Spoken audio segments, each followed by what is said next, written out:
Well, good morning, good afternoon, good evening, wherever you're calling in from. Welcome to our session today, Resilience of Small or Safe Water Enterprises in Response to COVID-19. We have a robust session planned for you today, and we hope that you will engage with us throughout our time this next hour. My name is Laura Lambert. I am a Senior Program Advisor for Water Mission Headquarters. Water Mission is a founding member of the Safe Water Enterprise Community of Practice, which you'll learn a little bit more about this today. And I currently serve as the chair of the Community of Practice Finance Working Group.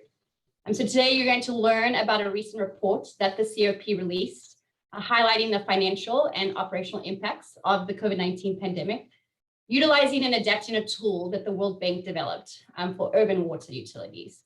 And so this report uses the data captured from 6 Safe Water Enterprise implementers and proposes a framework for future response. You can actually find the full report in the Files tab on the session page if you want to read more after the session. I want to say thank you to our session sponsors and our conveners for making today possible. We have disabled the chat function in Zoom, so please engage with us on the Pathwell platform. You'll be able to submit your questions for our speakers and our panelists directly there. We will have a dedicated Q&A time from the audience later today. So if we do not get to all of your questions during our session, we promise to answer all of them after the session ends. We can go ahead to the next slide, please. If you're not already familiar with the Safe Water Enterprise Community of Practice, we are a global collaboration working to highlight and advocate for safe water enterprises. Some of our main objectives is to establish common definitions, address critical barriers to sustainability, and ultimately try to bring SWEs to scale. We have 3 active and robust working groups. We have advocacy for SWEs, finance, and consumer working groups. If you have any questions after today or would like to learn more, please connect with us. You can go to the next slide. We hope that at the end of this session, you will have a better understanding of the financial and the operational impacts of the COVID-19 pandemic on SWEs. We hope that you'll better understand the value of an enterprise approach through crisis and changing environments that we've seen this last year and a half, and also explore opportunities for our entire system to work more collaboratively to position SWEs to be more effective for future disruption. You can go to the next slide. We have a great lineup of speakers today. You will hear from donors, researchers, and implementers who are representing 6 organizations, sharing data from 6 countries and 5 different regions. So to kick us off, I am pleased to welcome Louis Boston, your first speaker, to the screen to talk more about building strong systems for effective SWEs. Louis is Managing Director of the Osprey Foundation, where he leads programs on water, sanitation, hygiene, and sustainable energy. In addition to managing a portfolio of grants and impact investments, Louis works to advance these sectors through wide-scale systems change. So please join me in welcoming Louis to the screen. Thanks, Laura. Don't have much more to say except that we also support a couple of safe water enterprises as well as the community of practice. I was asked to open the session. I'm going to do that in the best way I know, which is to say quickly, so we can move on to the real discussion. I have 3.5 points to make, the first of which offers some context for the session, and the others highlight some of the findings from the study that I found most interesting. To set the context, I think it's important for all of us to think back to 16 months ago, which is to say March 2020, when the pandemic started. For most of us, it was, and in some cases still is, a very scary, uncertain time, both personally and professionally. I'm raising this point because we've all done a lot of adapting and learning since then. That's what humans do when they can. It's all born of necessity. But we shouldn't forget how difficult and unprecedented the challenge has been and continues to be. As an example from my own experience, when the pandemic hit, I was chair of the board of a social enterprise providing safe, affordable sanitation to over 100,000 people a day in Nairobi. So this is effectively analogous to a safe water enterprise, but on the sanitation side. I was really concerned about the safety of the staff of over 200 people providing these services, the well-being of the customers they served, and the overall impact on the community. The practical impact was we went from quarterly board meetings to weekly board meetings for the first couple of months. And as a board, we did our best to support the management team to find a path that prioritized staff safety, continuity of service, and the long-term commitment to the communities where we serve. I am sure that everyone has similar stories to that, and I'm just raising this because it is worth recalling as we start this discussion just how daunting the challenge has been and continues to be. So, having provided that context, let me highlight 2.5 key findings from the study that underlies this session. First, the only way to keep WASH services running, whether in a pandemic or otherwise, is through strong local systems. This may seem obvious to many of you, but the WASH sector often focuses on installing hardware and assuming everything else will take care of itself. Of course, you do need durable, appropriate hardware, but you also need local teams to operate and service that hardware, sustained ways to pay for it, policies and regulations that provide the right incentives, partners who work with each other effectively and support each other instead of just looking out for themselves, which is to say, a viable local system. As you'll hear in the session, communities with WASH systems that have more of these attributes have fared better through these tough times. The first and a half point is to take this up a level to say that we need to make sure that these findings about the value of strong local WASH systems are shared effectively with policymakers and large funders. Why does this matter? Well, because the massive and wholly appropriate focus on public health response to the pandemic could result in deprioritizing the WASH sector going forward, as countries try to allocate more funding in the future for vaccines, PPE, ventilators, and other type of equipment. So this is not an either-or situation. Those health interventions are, of course, very important, but so are stronger and more resilient WASH systems, which are essential to help prevent and mitigate the impact of future pandemics. And my last point is that the study shows that safe water enterprises offer a credible, replicable approach to delivering safe, affordable water to communities. The study treated safe water enterprises as just another type of water service provider, which is exactly as it should be. This means that safe water enterprises are coming more into the mainstream of the WASH sector while still maintaining their flexible, innovative approaches. So that's what I took away from the study. I'm sure you will hopefully take those points and others away from the session today. And I will turn it back to Laura. Thanks.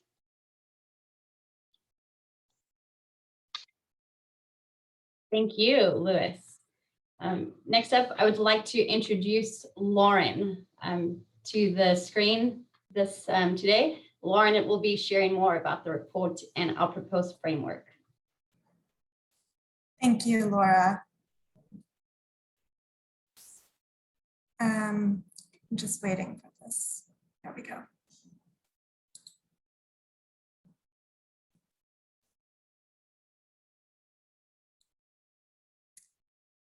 Okay, so my name is Lauren Kaskuna. I work for Safe Water Network, and I'm gonna go over some of the findings from the Resiliency report that'll set the stage for our panel discussion.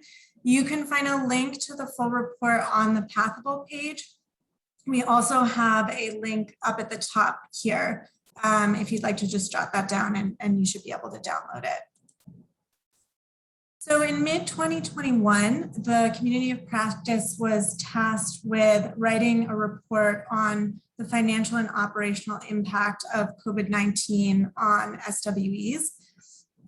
But this report also served as a vehicle to share information among SWEs in order to identify trends and also to develop common tools and strategy that could be used for a future crisis. We employed 2 methodologies for the research. The first was a qualitative survey on COVID-19 strategy, on which we surveyed 6 implementers, and we used a thematic analysis to identify trends among those responses. We also worked with the World Bank and used their COVID impact assessment tool for the financial impact analysis. The World Bank was really great to work with. They adapted the tool for SWEs, which was really useful to us. And we included data from 1 to 2 countries from each implementer, and those countries were chosen based on quota sampling. So we used countries from all around the world, a variety of different regions, and then also different models. So we looked at community standpipes, hand pumps, and individual piped connections. We mapped elements from each implementer strategy to 3 different objectives. The first is maximizing benefit, which was about maintaining access to safe water or increasing access to safe water. SWEs were really consistent in their responses about not just being reactive to the pandemic upon us, but also being proactive and being part of the solution to provide safe water for hand washing as a frontline defense against COVID-19. So this included adapting to travel and supply restrictions in order to continue normal operations, but also strengthening the quality controls in the communities where we operate, and then expanding access, especially for those that need it most. So vulnerable communities, healthcare facilities, and COVID-19 specific requests. The second objective was about minimizing harm to limit infections to customers and staff. And this required SWEs to act quickly to implement new procedures for social distancing and hygiene practice. In certain cases, even the M&E or communication process had to be reevaluated. This also required excess resources for hand washing stations, masks, soap, hand sanitizer, and of course, protocols and resources for communication as well, like having posters in different languages. And then finally, it also required additional capacity building for field teams and for local partners to train them to implement these new procedures. And lastly, the third objective is utilizing partnerships to achieve the first and second objective. So SWEs were also very consistent about emphasizing the value of their partnerships and how these relationships help them work through the crisis. Funders acted very quickly to supply capital for new resources or expanded service. SWEs worked with governments to get travel permits to comply with policy. And then also in some cases, SWEs actually trained government officials or were involved in COVID-19 specific government projects. We shared information with each other and also with world health experts. And as Lewis mentioned in his introduction, one of the really key findings of this report was that the local partners that we had been working with for years, training and doing community engagement, really stepped up to ensure not only that these new procedures were followed, but also that access to safe water continued. And this was really a testament to the SWE model in that this dedication to community buy-in and capacity building is not just something that it leads to sustainable water systems, but it's also something that builds stronger communities. So for the financial impact, we collected data on revenue and cost categories for the different countries from each implementers. And then we compared the change in those categories from 2 different time periods. It was April to December in 2020 and April to December in 2019. And to do this, we used the World Bank COVID assessment tool, which again, we were very grateful for, not just because it provided a framework for us to use, but also because it gave us an opportunity to align with the reporting of the World Bank and with other water service providers. And this was also a real success for the community of practice in that it really showed the amount of trust that had built up within the community and that people were willing to share this information and to learn from it. So what we found was that across the board, these implementers did increase total revenue And that was really an indication of success for maximizing the benefit of access to safe water. It showed that the implementers, despite these challenges, were able to maintain service and even expand service throughout the pandemic.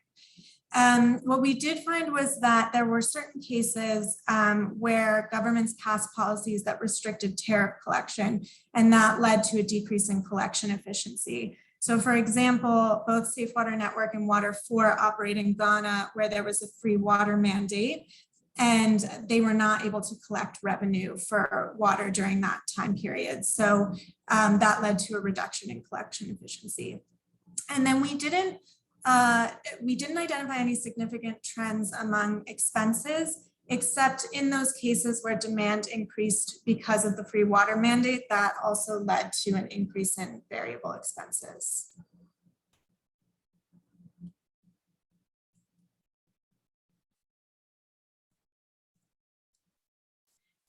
So what does this tell us about the resiliency of SWEs? Well, we know that they were able to persevere and maintain service throughout the pandemic. And we believe that there were certain characteristics of the SWE model that primed it for resiliency. So one of those that we mentioned is the field teams. SWEs had set up this infrastructure of having centralized field teams that worked with these communities, and that infrastructure also allowed us to disseminate resources and communication. The local capacity building that is part of the SWE model created these communities that were able to step up and maintain service throughout the pandemic and to create strong communities. And then SWEs also are very open to digital transactions and monitoring. This is something we've always been open to because it helps to streamline the data collection process, and also because we do work remotely a lot of the time. And this was something that was really useful, not just for limiting person-to-person contact for transactions, but also with remote monitoring when travel bans didn't allow field teams to access the communities. And then lastly, revenue diversification was an asset for SWEs. So the fact that these implementers had a network of donors that they could rely on made it much easier for them to act quickly once the pandemic started, for them to get the resources they need to really continue this service. And in the report, we actually do a full SWOT analysis, not just of the strengths of the model, but also the opportunities, weaknesses, and threats. So again, if you download the full report, you'll be able to see that. Here we have just one example. One weakness that some of the implementers dealt with was that it's a highly regulated sector and essential service, which makes it subject to something like the free water mandate. And something that the community of practice will be looking into as we go forward is whether or not this free water mandate creates an opportunity to increase demand, or if it's a threat in the short term to lower willingness to pay. So again, please download the full report. There are some other tools in there as well, an M&E framework and a stakeholder checklist. And with that, I will pass it on to Mandy to introduce the panel session. Thank you, Lauren, very much for that findings of the report, and just really looking forward to chatting now with the implementers to get a little bit more nuance in terms of the outcomes of working under the COVID pandemic. So I'm going to now introduce our distinguished panel. And as I do that, I'm going to provide a little bit of background on each of the Safe Water enterprises that they represent, so you can get a little bit more information on where they work and what they do. So the first panelist is Garvita Chawla. She's a WASH specialist finance with Safe Water Network India. She drives financial sustainability through innovation, business analytics, and data monitoring. And SWN operates in both Ghana and India and provides safe water access to 1.7 million people through community standpipes and individual connections. Garvita has been an author on many sector assessments, including contributions to the National Water Policy of India, and she holds a Bachelor of Commerce from the University of Delhi. Welcome, Garvita. Our second panelist is Sylvester Ajapong, who is Water4's Impact and Quality Manager in Ghana. Since he joined in 2016, Water4's local business there in Ghana, called Forward Development, has become the main safe water provider in Wassa East District and currently serves 96,000 people. Water4's 19 local enterprises across Africa have reached more than 1.6 million people with safe water. And Sylvester is a Young African Leaders Initiative Fellow and holds a BS in Geomatic Engineering, an MS in GIS, and an Executive Master's in Organizational Development. Next, we have Rose Malela. Rose is a WASH Community Development Officer with Water Mission Tanzania. She has been with Water Mission since 2017, where she began working on system strengthening for WASH in collaboration with government and community-based water organizations. And since 2013, Water Mission Tanzania has implemented projects serving more than 500,000 people. Rose is also a sociologist by profession and holds a BA from the University of Dar es Salaam. And so in line with that, her previous work has included supporting vulnerable populations. And finally, we have as our fourth panelist, William Monde, who's been the country director, Water for Good in the Central African Republic since September of 2020. Water for Good's mission is to sustainably end water poverty. And today, an estimated 800,000 people across the country have reliable service thanks to their unique maintenance model, through which they maintain 1,800 water points that achieve over 90% functionality. William holds 2 master's degrees, one in environmental resource management and another in humanitarian aid. And he is completing a PhD with a focus on groundwater. Last but not least, I'm going to introduce now our moderator, Joel Kolker. Joel is the program manager of the Global Water Security and Sanitation Partnership, also known as GWSP, which is the World Bank's Water Global Practice Global Trust Fund to support analytical work and knowledge in the water sector. They're the largest think tank working on water issues that span water and sanitation all the way to water and agriculture and water storage. Previously, Joel coordinated the practice's global effort to secure additional financing to meet the enormous financing gap we see in the sector. And he brings 35 years of experience in dealing with issues related to infrastructure finance across multiple sectors. So over to you, Joel, for the panel discussion. Thank you, Mandy, and thanks for a great presentation and start. And I want to welcome the panelists as well. And I want to get right into this because we have a limited amount of time. And I'd like to start off by asking a couple questions around how SWEs were able to maximize benefits and keep the water flowing, all while minimizing harm to staff and customers during the pandemic. So Sylvester, I'd like to turn to you first. During COVID, revenue increased across all the participating SWEs, between 5% in Honduras and over 250% in Ghana. Tell us what you saw change in your customers' behavior during Ghana's free water mandate. Sylvester? Yeah, thank you, Joel. Yeah, we saw a lot of people prioritizing safe water where they moved from multiple source to single source, where they were now using safe water for all activities, unlike initially where they were just prioritizing it for safe water drinking. And we also saw better habits being formed in especially school children, where now, even after playing, they go around to go wash their hands. And we also saw it impact negatively, the free water mandate, behavioral change, because we spend a lot of money changing mindset to move from free to being paid services. But because of the free, we had to give water out for free as well. Thank you. Okay, thank you. William, Water for Good has a large-scale service model in a fragile state. In what ways do you think SWEs are more or less prepared for the crisis than other providers like utilities or community-based management tools? William? Yes, thank you. Hi, everyone. Yeah, we do feel like LWE are well prepared than other service providers for different reasons. First of all, we have like financial support from various donors, which allow us to be less dependent on household contributions and during crisis. During crisis, income generation mean of households are disrupted and so on. They cannot really contribute to the maintenance. So having support from donors help us to overcome this challenge. Also, small water enterprise have a more robust spare part supply and management chain, which allow us to deal with scarcity during crisis than other service providers. And lastly, SWE have more effective and advocacy capacity. We can negotiate directly with government during lockdown periods or times so that we can have access to the community to drill water points or to carry out our maintenance services. Thanks. Okay, very interesting.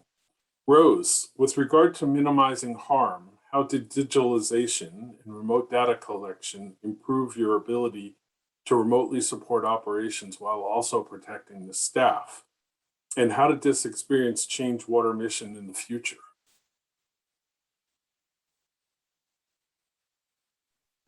Thank you very much for the nice question. As we all knowing that during the pandemic, it was very dangerous for us to move from here, from one place to another. But a remote monitoring evaluation using satellite modem has been the main way of collecting data even before the pandemic.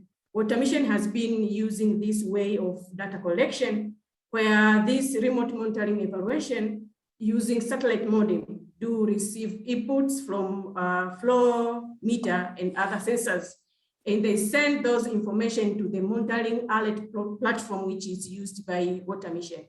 So even before the pandemic, we always use this monitoring alerting platform to collect information. So it was very, very nice for us when we were restricted to go to different places for field work, to use this alert platform to receive some alerts from the community and get in touch with the community to for more explanation whenever they face the challenge. So we used it to communicate with those operators at different places where we implemented our project to get familiar with the problem facing them. And because these operators have already been trained on how to solve problem, they used it to solve those problems even in our absence. But whenever necessary, we were traveling to those places in a way that we didn't want to be to have physical contact with those people working in their communities. So we used M-Water to collect data from each location where hand washing facilities were distributed to avoid contact to the people. So that has improved much our way of digitalization process in collecting data during the pandemic. Okay, thank you, Rose. Very interesting. Gravita, Safe Water Network also saw a big advantage in digitalization around payments. Tell us more about the threefold digital payment increase witnessed during the pandemic and how this bolsters SWE's resilience in the future. Thank you, Joel. It's my privilege to be a part of this session today, and speaking on behalf of my organization, which has successfully implemented 350 safe water enterprises across the country over the past decade. Leveraging technology has been at the core of our implementation methodology, and that's why all the 350 enterprises are remote monitoring enabled. They facilitate contactless dispensing 24/7 and have a touchless interface for payments through smart RFID cards.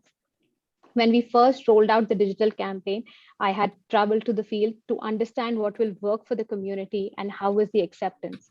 The community actually feels proud to be owning a smart RFID card with which they can carry mobile money. It makes them feel at par with their urban counterparts. And I think it was a win-win situation for both as they were able to transition to cashless money, and we were able to reduce the theft on account of higher cash percentages, improve reporting timelines, and also make tracking of payments much easier. The Cashless India campaign was launched by the Government of India in 2014, but it really got its push during this pandemic, wherein the payments increased by 76% year on year. And the industry itself is expected to be about $700 billion by 2022. We rode that same wave and saw that our digital payments increased from 25% to 75% just during the first wave of the pandemic. And this was witnessed not just at one level, but two levels, from the consumer to the entrepreneur, and from the entrepreneur to the field services entity. Also, there is a stickiness to this trend, as there was digital training and capacity building involved with inclusion of women, and also marketing campaigns for giving free water for higher recharges, increased validity period. So the digital payment percentage continues to grow during the second year as well, although at a much smaller or a slower growth rate. This is definitely a shift in trend that we see continuing going forward, making these SWEs not just resilient, but also more relevant in a world powered by technology. I hope that answers that question. Thank you. It does indeed. And I have a follow-up question for all of you. You have all seen an increase in revenue during COVID, and yet most utilities in the world, from what we saw from the model, experienced a significant decrease, particularly at the beginning. What do you think the lessons learned from SWEs are for utilities and bigger service providers in the future? You've all cited digitalization or technology, but are there other things that we might look at using? Let me start with you, Sylvester. Did you see anything that a lesson learned for utilities going in the future?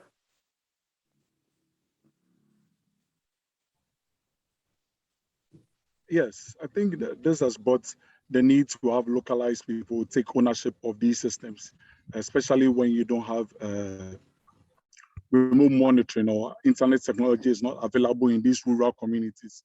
Bear in mind, there's a safe water enterprise providing a district-wide access. So you need to empower local people to be able to take ownership and be able to take out some major repair works on these systems. And I believe when we empower people locally to take ownership of these things, they help resolve, travel time to these communities, or when there's no access to technology, they are able to take ownership of these systems. Thank you. All right, William, I see you nodding your head, but are there other things besides local ownership that you would see here?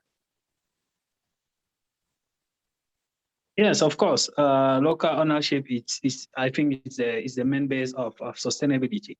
So like my other colleagues rightly mentioned, they are able to use their own local available resources, to overcome their own challenges that they know more better than everyone else. So that's what I can add. Thanks.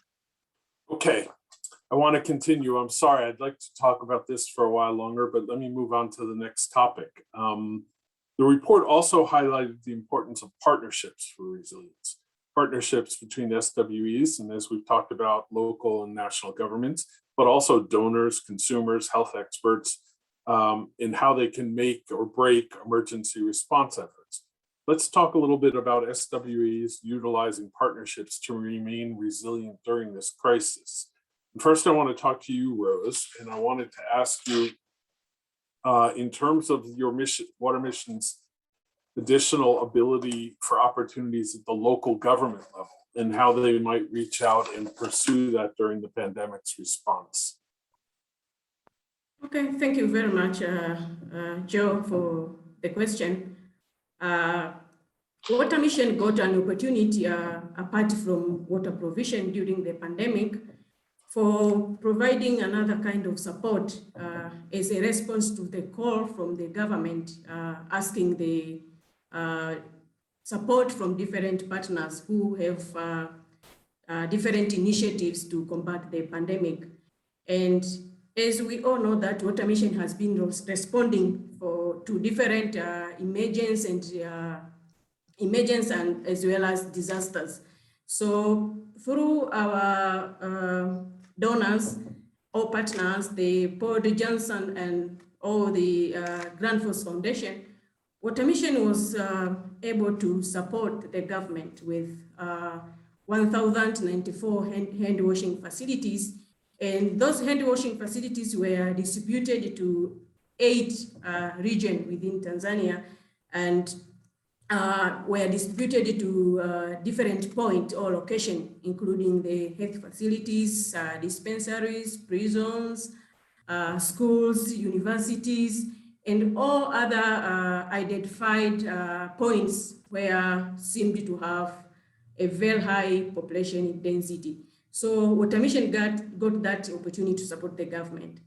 But also Water Mission had another opportunity to support the government using an emergency fund, because it wasn't in our plan to do so, but due to our response, we worked in partnership with UNICEF and GrantForce to provide the system, the wash systems to the 5 health facilities, which were identified by the government to be the isolation centers. So implemented the safe water project to those 5 health facilities as the way to support the government. Apart from all the support, Water Mission staffs were able to provide education and awareness to the people around the communities we are serving, so that they can be able to avoid and be with a very precaution way to avoid being contacted by the virus. So Water Mission got that opportunity beyond water provision services. Okay, thank you, Rose. William, what is the importance of having existing grantor or donor relationships in these kinds of emergency situations? Yes, thanks. I think the first point I can mention here is that having this partnership will help to cover the gap in terms of financial contribution from the community. As I rightly mentioned earlier, when during crisis, you have disruption of income generating means of community, and therefore they are not really able to contribute as normally. So this financial support help to cover the gap. Secondly, I will mention that also we got like strong support from the donors, to advocate with the government so that we have like they grant us temporary access to some location during lockdown or like restricted movement. And lastly, we did not plan like for PPEs, personal protective equipment, while we were planning at the beginning, without knowing that the coronavirus pandemic will arise. So having their support, we were able to acquire to purchase those PPE that help to protect our staff and also the community we were serving. Thanks. Okay.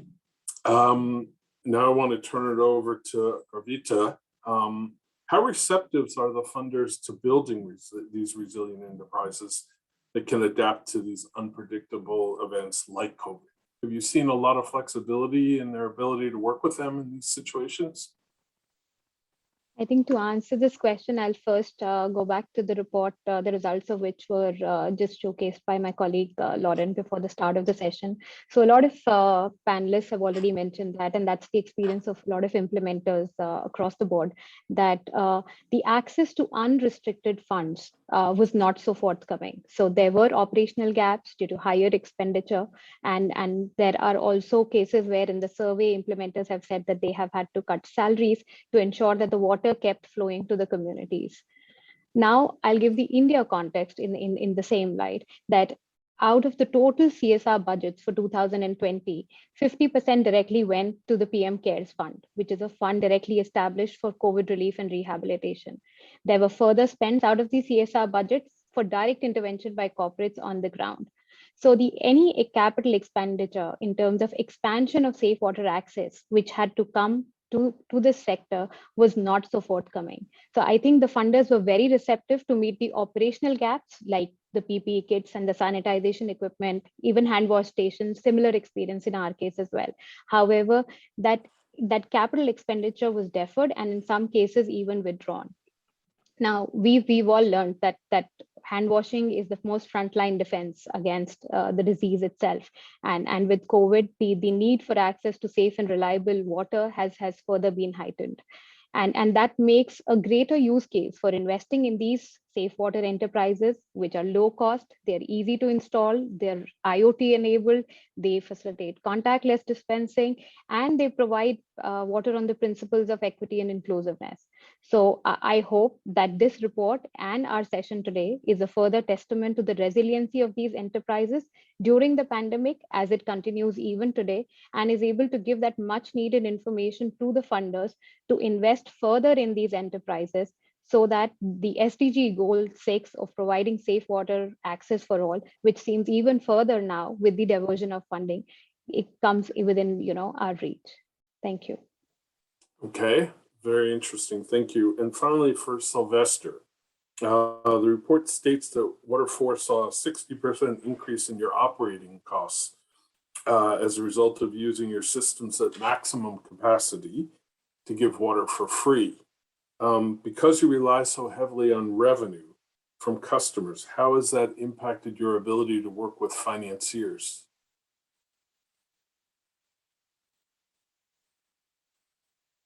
Sorry, Sylvester, you're muted. There you go. Thank you so much for your question. I mean, if you look at a safe water enterprise like ourselves operating in Ghana, providing access to over 100,000 people in the district, then definitely there's a lot of consumption and there's an increase in operating expenses. And this puts us as a sustainable safe water enterprise to risks where you cannot get these funds that you've given out as a result of the free water mandate. So there's increased use in fuel. You need to change more filters. You need to increase your chlorine. You need to increase a lot of this your operational expense to keep the system running and provide access to this. So it puts us at risk not being able to close that gap, financial gap that has been left for us to handle. And this has definitely increased our operating expenses in order to provide maximum services to our customers. All right, thank you. Mandy, I think you wanted to come in and add one thing on this, is that right? Yeah, I did. Thanks for that. So I think talked a lot about donors and the need for kind of unrestricted funding in these situations, but also we've learned some important lessons on financing. So as we're looking to kind of transition into blended finance for the sector, we came up against an issue, which is that Water4 took on behalf of the Ghana enterprise alone in 2020 that coincided with the start of the free water mandate. And it happened to have a 2-year grace period. And so looking back on that, we're just really grateful for the flexibility of the lender to be able to do that. Obviously, we did not foresee this, but it has allowed us to build back our reserves and be able to make timely repayment when that begins in 2022. So I think there's a lot to learn on financing and on donor partnership and how important that is here. And on that, if I can ask you a question, Joel, you are having quite a pulse on the donor perspective as well as finance perspective for the sector. So we've seen a lot of the benefits of safe water enterprises and their ability to continue keeping the water flowing. How do you recommend that this group in particular here, this community of practice for safe water enterprises, works in the future with, let's say, larger donors to really scale and do our work more effectively, such as the World Bank, but also bilateral institutions? And do you have any good examples of how we might be guided? Sure. Well, let me start with the overall message, which is there tends to be a great interest looking at the supply of money, where you can get money from. I think we often lose the main plot though when we do that, because if COVID has taught us anything, the important thing is getting to financial viability, regardless of what we're doing. And ultimately that means creditworthiness. And we know from experience that really results in technical and financial efficient operations and clear and transparent governance and operational and regulatory regimes in place. And with those, we can start to get to that kind of creditworthiness that we're looking for. Now, to answer your question, how can we work with donors and examples? I think this is a very good example. Kudos to my colleague Aldo Baetti and Eileen Castro, who really worked with this group to take something that we were under a tremendous amount of pressure to deliver at the global scale in terms of a tool that would enable utilities at the time to really assess how the pandemic was impacting on their bottom line. And through conversations with this practice, the community practice, it became apparent that that model was applicable, but needed some tweaking. And we were able to turn that around very quickly. And I'm very excited and very pleased to see how you've all used that. And I read the report with tremendous interest. So kudos to all of you in doing it. Now, examples, we have examples around the world. And let me take one. Again, it's a sanitation example rather than a water one, but it's very relevant. About 10, 15 years ago, we started working with the NGO community in Bangladesh, particularly out with microfinance institutions, looking at how microfinance might get more involved in sanitation. We had some hits and mix initially. We used some grant funding that was available to take that off. Eventually, we got some other resources and we ended up building and kind of perfecting a model. And I'm pleased to say last year, a $300 million program was supported in Bangladesh to get that to scale. Now, it's not easy. Every project's not going to get to 300 million, but I think there is a model there that's worth highlighting, which is all of our emphasis is at the local level. We're a World Bank in our institute, in our case, but all of our projects are at the national or subnational level. And the way to do it is to make contact with the staff, whether you're talking about CEDA or USAID or the Islamic Development Bank or the Asian Development Bank or the World Bank. The important thing is to get to know people in the countries. We have over 320 staff in 64 countries around the world. Reach out to them, develop these relationships, figure out what your interests are, how they overlap, and then look for opportunities to take that forward. So that's a long-winded answer, Mandy, but I hope that gives you some insight. That's great. It's great to have an example to point to. And I think this platform is a really good way for us to do that, not only to reach out to potential donors there at the country level, but also on the credit worthiness agenda. We do have a finance working group in the community of practice. And so working toward those common metrics and learning from one another will be really important.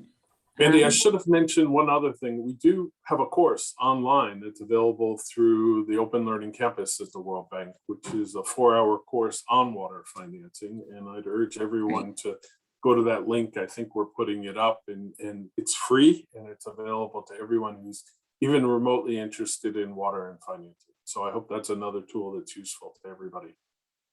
Excellent. We'll definitely post that here on this page too. Thanks for that, Joel.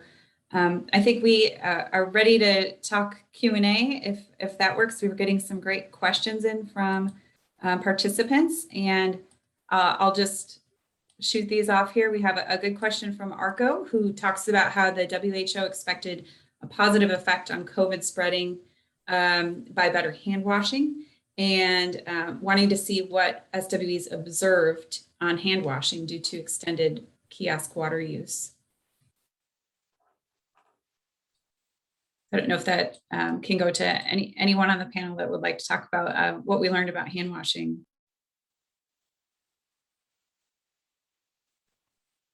Mandy Garbata here. So I think on hand washing, because there were clear mechanisms of installing that, and there were UNICEF and WHO guidelines around that as well. So I think donors were more forthcoming, and I think for existing safe water enterprises, we saw donors coming up to us and showing their willingness in terms of putting additional equipment at the hand wash at the enterprise itself, with a separate mechanized facility, depending upon how the enterprise was placed, and whether it could be just a stopgap arrangement or it could be a mechanized hand wash station. So I think the messaging around that was very clear from various agencies, and we saw a lot of donor receptiveness for doing the same. Thank you. That's great. And a second question that's also on behavior change that came in for Waterford for Sylvester. How did you know what the patterns were for consumer behavior change in terms of increased consumption?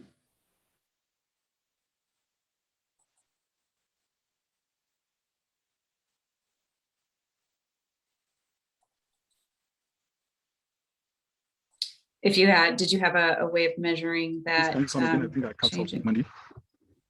Hello, Mandy. There you are. Yep.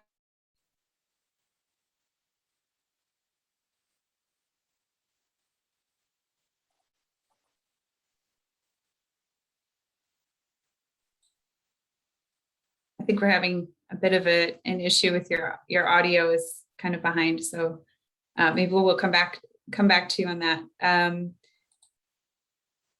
Mandy, there's a question maybe I can ask the panel from Patrick. And that was how or if you were impacted at all by the regulatory environment in the country as you were going through enhanced services because of the pandemic. Was the regulatory environment a hindrance? Was there support there coming from it in terms of adjustments? And then how did it impact on your ability to deliver services during the pandemic? Let me ask Rose first whether she had any experience in that, and then if anyone else wants to come in on this, it would be great. Rose?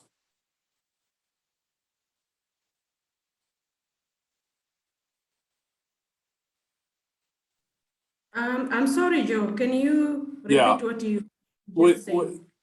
We know from around the world that water is heavily regulated in many places, in most places. The implementation of the regulation is a different story, but there's often regulation out there. During the pandemic, did that regulatory environment help or hinder your ability to deliver services? No, because Water Mission Tanzania did not stop working to implement those projects.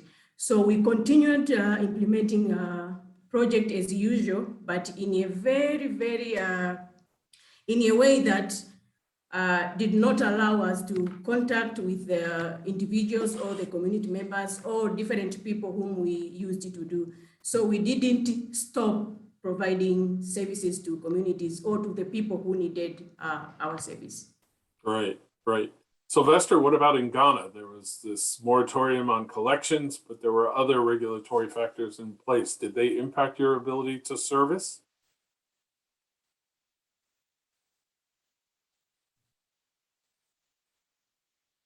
Sylvester, you there? You may be frozen. Every time we talk about regulators, people get very worried and freeze up. Ravita, was it an issue in India? No, I think the government was more than helpful with water being an essential service, especially as Lauren mentioned, our technicians of the field services entity were able to get passes to move even during the peak of the pandemic, during lockdown. They were able to go for essential repair and services, even for supply of spares. So I think government has been more than helpful. We could partner with them even for training within the local authorities as well. So I think at least as far as pandemic was concerned, the partnerships were working and they were all in a very collaborative mode for the safe water enterprises to ensure that like we said, we kept the water flowing. And I think that was a function of a lot of partnerships at play, all working for the good of the community.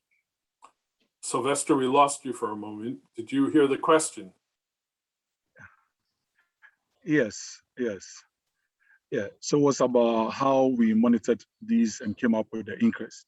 And we took 2 surveys, that is before the free water period and after the free water period, where we saw an increase in weekly basis based on what the questionnaires we asked respondents. And these surveys were done at the fetch point. So we're able to monitor the usage and also ask questions on consumptions based on weekly, monthly. And we got these answers from the respondents. Thank you. Okay. Mandy, over to you. There are other questions. I'm sorry, I wasn't able to check Pathable. Thanks, Joel. No, I think we've responded to a few in line on Pathable, so please check there. And I'm sorry, we're running out of time. So thank you so much, Joel, and all of the panelists for all the work you've done in keeping the water flowing. And thanks for the great discussion. I'm going to pass it off now to Adrienne to close us out. Excellent. Well, thank you, Mandy. Thank you, Joel. And thanks again to the panelists. And thanks to the audience for your participation. I am Adrienne. I'm the Chief Strategy Officer at Water for Good and the chair of the Advocacy Working Group with the Safe Water Enterprise Community of Practice. I want to just briefly summarize what I took away as some of the main highlights from our conversation. I think the panelists brought a lot of insightful experience, and I want to kind of connect that to the report and send us off with some questions and things to consider. So I think one first takeaway that came out today in our conversation is that Safe Water Enterprises, they not only proved to be resilient and continue operations, they took an active part and role as a solution to limit the COVID-19 spread. So as Garvita and Sylvester each mentioned, Safe Water Enterprises actually did observe behavior change and an increase in demand and usage of safe water for household hygiene practices that can be a key tool in the mitigation of the spread of the pandemic. And I think that's really an important key takeaway for our conversation today. And it kind of goes beyond the scope of the report and is a great contribution of this conversation. Second point that stands out is that SWEs continue to explore the relationship between financial sustainability and resiliency. Again, a point that Garvita shared I thought was very interesting was around the increased use of digital and cashless payments. That innovation accelerated during the pandemic and therefore helped to increase revenue, financial transparency, and therefore contribute to financial sustainability. So I think there's a lot of interesting contributions around the relationship between financial sustainability and resiliency that this conversation brings to the fore. And then a third key takeaway that I would like us to all move forward on with is that SWEs are really a part of strengthening the broader WASH system. Yes, SWEs are focused on service delivery directly, and they have a unique vantage point from that position on the gaps, the building blocks that need additional strengthening in a given context, and they can inform pathways to do so. And so as an example, Rose mentioned that Water Mission was able to use its unique position as a service provider in a WASH system to support the government in expanding hygiene services and strengthening the partnership between the WASH service sector and the health system in the Tanzania context. So that's a great example, I think, of the way that SWEs can strengthen the whole system. So with those three takeaways, I hope we can continue this conversation.